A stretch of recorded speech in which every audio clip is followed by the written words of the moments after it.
Well, Britain is expected to make an official announcement today on the lifting of travel restrictions in a number of countries, including South Africa. This would allow people travelling to the UK from South Africa to do so without COVID-19 restrictions. But South Africa's vaccine passport system is yet to kick off officially. The country could also remain on the list of infectious nations. Let's speak about this now with Tshivhengwa. He's CEO of the South African Tourism Business Council, or the Tourism Business Council of South Africa. That is the right order of the phrase, or the name. Tshivhengwa, very good afternoon to you. Grateful for your time today. The day you've been waiting for seems to finally be here. Well, good afternoon to you and to your viewers. We do hope that this is the day that we finally get South Africa removed from the red list, or at least those that are vaccinated should be able to travel between the two countries without, going through the quarantine requirements. And we do hope that that decision comes today, and we hope it's positive. We do know that it's going to have positive spin-off for tourism. And it may just as well save the summer season, where we're going to see, a surge in number of people coming to South Africa. The indications that we've been seeing is that even the airlines are starting to sort of look into booking their slots at OR Tambo, at Cape Town International and other places to make sure that they can fly in. So we hope that it's a good day for tourism. And the issue of getting South Africa off the UK travel red list is not just about travel from any other international country. The UK, as I understand it, is our biggest source of foreign travellers in the tourism industry. Is that right? That's correct. Outside of the African continent, the UK is our largest source market. And being the largest source market, it also means that there's more than just tourism. There's investment, there's visiting friends and relatives and families that live in both countries. So it is a large source market for us.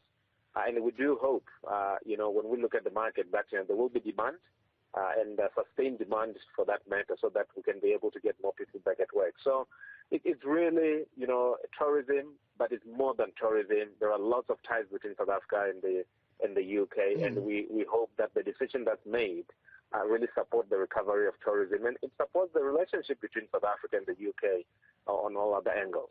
And it's one thing for the UK, for example, to say it will allow people coming from South Africa for leisure travel into their country and vice versa. But what's also going to be crucial, especially for the tourism industry, is to address the issue of the quarantine rules for people arriving in either country. Absolutely. That is the biggest thing that we're hoping that this announcement deals with. The fact that, right now, if you want to travel to the UK, you still have to stay in a government facility and quarantine at a cost of, around or more than £2,000. And that is prohibitive for South Africans who want to travel to the UK. And it's also prohibitive for the UK citizens who want to visit South Africa, because when they go back, they'll be faced with the same quarantine requirement.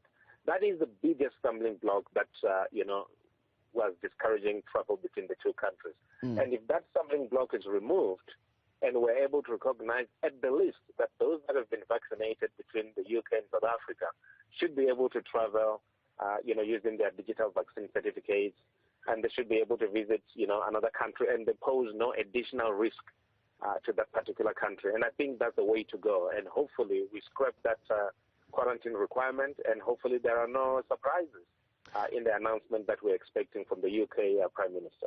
I want to pick up on something else that you said a while ago, and that's about how this would come at the best time, because we're going into the December holidays, summer here, they'll be going into their colder months. But key to South Africa's removal from this UK travel list, remaining that way at least for months to come, would be A, avoiding a possible fourth wave, and B, continuing to improve our vaccination numbers. No, absolutely. That's key. So the issue around the fourth wave is worrying us. And the fact that now we've increased the number of people who can gather indoor and outdoor does worry us. Because the work that we are doing now in terms of getting all these countries internationally to open up for their citizens to travel to South Africa, and of course for us to also travel there, is the work that we've been doing over the past few months. And if we cannot avoid the situation, of fourth wave, is going to be problematic. And we've been saying that, the increased numbers and the gatherings that are happening of people that are unvaccinated is problematic. It would have been one thing if we had said that only those that are vaccinated are allowed to gather in larger numbers, because then they will pose possibly no additional risk. But at the moment, we have these people that are gathering, in various places. Some are not wearing masks, and it worries us because, all along we've been following science, and we've been saying that, science doesn't allow us to increase the numbers. Now we've increased these numbers significantly, and we don't want to be casualties, when it comes to the restrictions, because we are doing the work now. We're preparing the ground now.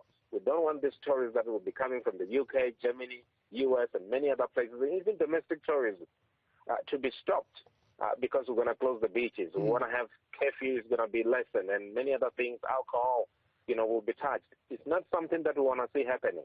And we've been saying all along that, if we're following science, let's follow the science throughout. But we are worried. We don't want to be stopped because the work that we've done now would be in vain because, we will have restrictions when people start to arrive in the country. So in line with that then, how long do you think it'll take the tourism sector to make a significant financial recovery? Well, it's going to take us some years, and it's going to take us some years, even more years, if we don't vaccinate fast enough. It's important that we get as many people vaccinated within the tourism value chain and outside of the tourism value chain. This is the message that we've been saying, from our side. So for us, our recovery depends on how many people trust the destination South Africa. And if we don't have many people trusting destination South Africa, our recovery is going to be longer. So meaning, if we don't vaccinate, our recovery is going to take longer and more people are going to be staying out of job for a longer period of time. So it's important that we get our vaccination right. We get more people, get more people jabbed, and then we may see our recovery being, about 2 years or 3 years. And it's also going to depend on the global factors and the fact that we don't get more variants. But vaccination is key that we don't get to that stage. So 2 to 3 years, we may see us recovering to the levels of 2019. Chief Tshivhengwa, good to speak to you. Thank you, Tshivhengwa.